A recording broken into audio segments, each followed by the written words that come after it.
Welcome all to the immunology module. The next topic in the immunology module is antigen. This topic is also very frequently asked. There will be 2 or 3 SBs from this particular topic. So let's see what exactly the antigen is. Antigen is a substance which has got a immunogenicity and antigenicity, and these two terms are different. There is a little difference between the immunogenicity and the antigenicity.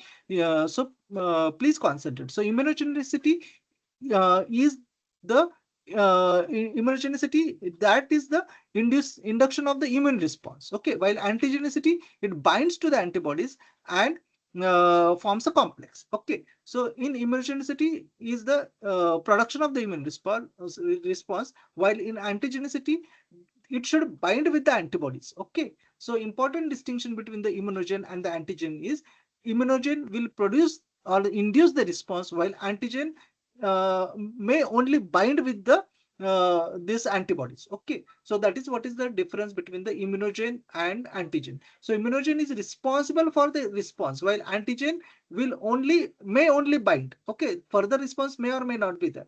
So let us see the difference between the immunogenicity and the antigenicity. So the immunogenicity, the function is induction of the immune response.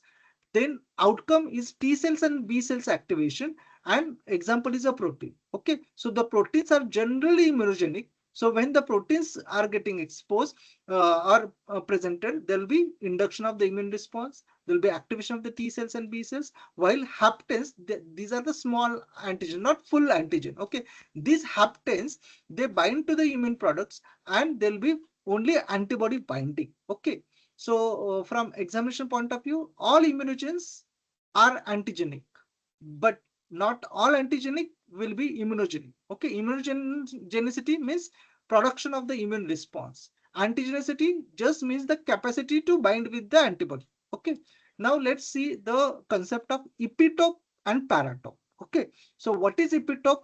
Epitope is an antigenic determinant. Okay, that is the smallest unit of antigen. Generally, it is made up of 4 to 5 amino acids. So there will be, so it's a part of antigen. Epitope is a part of antigen made up of 4 to 5 amino acids, while paratope is the binding site on the antibody. So the paratope is concerned with the antibody, while epitope is concerned with the antigen. Okay, so it is the smallest unit of antigen made up of 4 to 5 units, that is the epitope.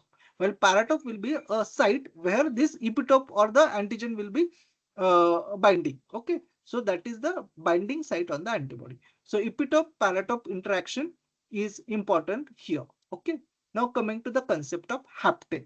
So hapten is a small molecule. It is antigenic, but it is not immunogenic. As we have already seen the difference between the antigenicity and the immunogenicity, so it is antigenic. So it becomes immunogenic only when it will get attached to carrier protein. So for hapten to become immunogenic, it has to have some carrier protein. Okay, so there are two types of haptens. One is a simple hapten and another is a complex hapten. This simple hapten is a single epitope. Okay, while complex hapten is a multiple epitopes. So that is what is the difference between the two, simple and the complex hapten. So there is a single epitope. That means the place where the uh, uh, it will bind with the antibody. There is only one single epitope, while there are multiple epitopes. That is the complex hapten. So what happens when it is a complex hapten? In that particular case, that will lead to the precipitation, because for precipitation to happen, there should be more than two or minimum two epitopes. If there is a single epitope present, or if it is a simple hapten, then the precipitation will not be there. It will bind with the antibody, but it will not produce a precipitation. You see various tests where there is a precipitation and all those things. So for that precipitation to happen, there should be complex hapten. Okay, that means there are multiple epitopes. Then the antibodies will bind to these, and multiple antibody binding will lead to the precipitation. So this is one of the things which you should remember. Okay, then coming to the antigen host relationship. Okay, so what is the classification? It can be self-antigen, that is autoantigen. Normally, it is non-immunogenic. Okay, due to immunological tolerance, they are non-immunogenic. Okay, so body will not respond to our own antigen, but it can become immunogenic under certain conditions like cancer. Okay. Then non-self antigens. They are of three types: alloantigen, isoantigen, and heteroantigen. Alloantigen is from the same species, like example is a transplanted organ antigen. Then isoantigen, it is a subset of species like blood group. Okay. Then heteroantigen, it is from the different species like microbial antigen. So these are the non-self antigens. Okay, these are the types of antigen. Then coming to the heterophile antigen. Okay, these heterophile antigens, they share the epitope across the species, and there will be cross-reactive antibodies. So this heterophile antigen, what does it mean? We have seen that there are certain antibodies which are produced. They are non-specific antibodies. They will react with one type of antigen also. They will be reacting with the other type of antigen also. And sometimes then we call that test as a biologically false positive test. Okay, because that is not, or you, if you want to confirm, then you go for another type of test. And this is the heterophile antigen. Okay, that means this antigen produces the response, produces the antibodies, but that is not specific to that particular thing. It may cross react with antigen of other species also. Okay, so there is a shared epitope across the species, and cross reactive antibodies are produced. Okay, and the examples are well-Felix reaction like typhus. Okay, so in typhus, this well-Felix reaction is positive, but that is this test will also be along with the protease also, there will be positive well-Felix test. Same about Paul Bunnell test. This is seen in the classically infectious mononucleosis, but with other certain type of RBC, ship RBCs or something like that, this test will also be positive. Same about the cold agglutination. It is positive in Mycoplasma pneumonia, but another type of antigen may also give this type of test positive. This is the heterophile antigen. I hope you have understood what exactly the heterophile antigen is, but there is still an exception like a Vidal test. Vidal test is an agglutination test, but this is still specific for Salmonella type. Okay, so this is not a heterophile, though this is a precipitation test. This Vidal test is not a heterophile. Okay, while these tests like Well-Felix, Paul Bunnell, and cold agglutination test, they are there are heterophile antibodies or heterophile antigens. Okay, so this one you should remember, the Vidal is not a heterophile. Okay. Then coming to the factors affecting the immunogenicity. What are the factors which will affect the immunogenicity? It is the size of the antigen. If it is larger, that will be more immunogenic. Then chemical nature. If it is a protein in nature, that will be more immunogenic than the carbohydrate antigen. And the least one is the lipid antigen. So lipid antigens will be the least immunogenic. Okay. Now coming to the degradability. It must be degradable. Okay. Then structural complexity. If it is more complex, then it is better immunogenic. And foreignness. If there is a more distant or a more foreign nature, then it will be more immunogenic. So these are the features of immunogenicity. Then what are the host factors which will determine the immune response? It is the genetic variability. There will be few people who are responders. There may be some will be slow responders, some may be non-responders also. Okay, then there are antigen administration factors. Okay, that will also decide the immune response. How you are administering the antigen, what type of dose you are giving. If you are giving too low dose, then there may not be any response. If you are giving too high response, in that case there will be tolerance. Okay, again there will be no response, or the tolerance will be there. Then if you give the, what is the, another is a route which is also affecting the immune response. If you give orally, the type of response will be production of IgA antibody. If you give in inhalation format, then the type of outcome will be IgA type of antibodies will be produced. If you give parentally, IgG type of antibodies. So route is also affecting the response. Okay. Now coming to the site, where exactly the antigen is given. If it is given in the deltoid, that is more immunogenic than given in the gluteal, because APCs are more in the deltoid. So antigen processing cells will be more in the deltoid than the gluteal. Gluteal is more of the fatty in nature. Okay, gluteal region is a fatty. Okay. The other factors like repeated doses will have the booster effect.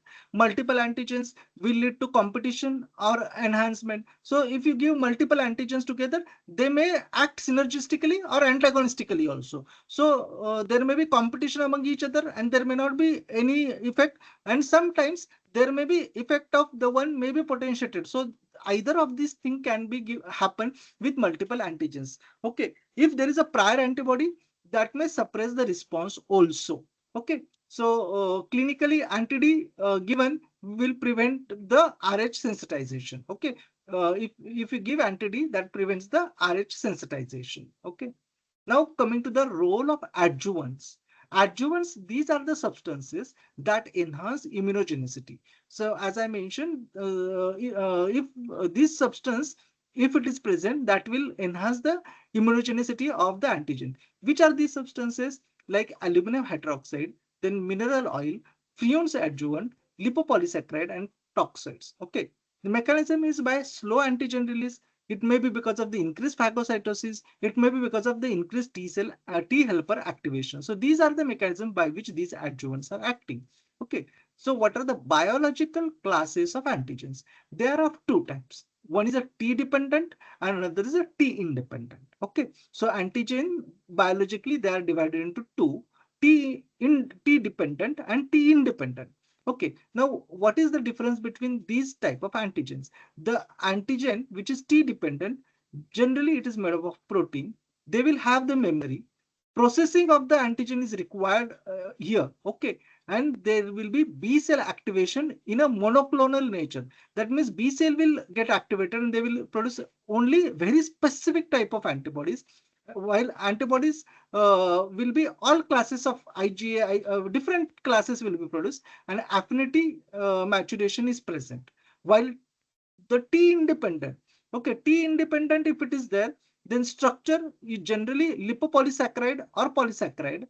There is no memory. Processing is not required. The B cell activation will produce polyclonal, okay, not the same type, will be producing different types of response, or the activation will be polyclonal in nature. The antibodies are generally IgM class of antibodies which will be produced. While here in T dependent, all classes will be produced. Then affinity maturation is absent here. Here the affinity maturation is present. Okay. Now, from examination point of view, you should remember if it is a capsule or the lipopolysaccharide, then it is a T independent. Okay. So for lipopolysaccharide, if it is a protein, it is a T dependent. While if it is a polysaccharide or lipopolysaccharide, it is a T independent. Okay. Then we will go for the another concept, that is super antigen. Okay. So what is this super antigen? These super antigen, they will activate the T cell without processing. Okay, normally what happens when there is an antigen that requires first processing? The APCs are there in between. Okay, these APCs will first process the antigen, then they will present it to the T cell through MSC2. Okay, but what happens here? These super antigens activate T cells without processing and they directly bind MSC2 or TCR. Okay, T cell receptors, especially V beta region. Okay, so what is the result? In those cases, there will be massive cytokine release. Okay, that is a cytokine storm. So super antigen exposure will lead to the massive cytokine release. Okay, which are the cytokines which are released? IL-1, IL-6 that we have seen for the fever. Then TNF alpha is there. Then interferon gamma is there. And examples of these super antigens are staphylococcal toxins that causes toxic shock syndrome, then streptococcal exotoxin, then EBV and HIV. Okay, Epstein-Barr virus and HIV. These viruses are of these types. Then diseases like toxic shock syndrome, food poisoning, scalded skin syndrome, these are the examples of this. And from examination point of view, super antigen will lead to the polyclonal T activation, and there is no APCs in between. There is a direct activation of these T cells in a polyclonal nature. Okay, so this you should remember from examination point of view. A patient develops toxic shock syndrome due to bacterial toxin. Which mechanism best explains the immune response? Activation of complement cascade, enhanced phagocytosis, polyclonal activation of T cells, antigen presentation by macrophages, formation of immune complexes. Sir, option C, polyclonal activation of T cells. Here, super antigen response is Then involved. super Okay. antigen, yes. Polyclonal activation of T cells. It is a super antigen, direct T cell activation leading to cytokine storm. Okay. Next. Which of the following components of bacteria is most immunogenic? Lipid, carbohydrate, protein, nucleic acid, glycolipid. Sir, option C, protein. Yes. Protein is first protein, then after that carbohydrate, after that LPS. Okay. Yes. Okay. Yes. Protein is the strongest immunogen. Next. Which of the following is a T-dependent antigen? T-dependent antigen, lipopolysaccharide, bacterial capsule, flagella, exotoxin, polysaccharide. Sir, T-dependent antigen, LPS, sir. LPS will be T independent. Protein. Exotoxin. Protein. Exotoxin. Exotoxin. It is exotoxin. It is a protein, no? T dependent. Okay. So we have seen the difference between the T dependent and T independent. Okay. Independent. Yeah. So Proteins. LPS is a T independent. Okay. And here it is a protein in nature. Next.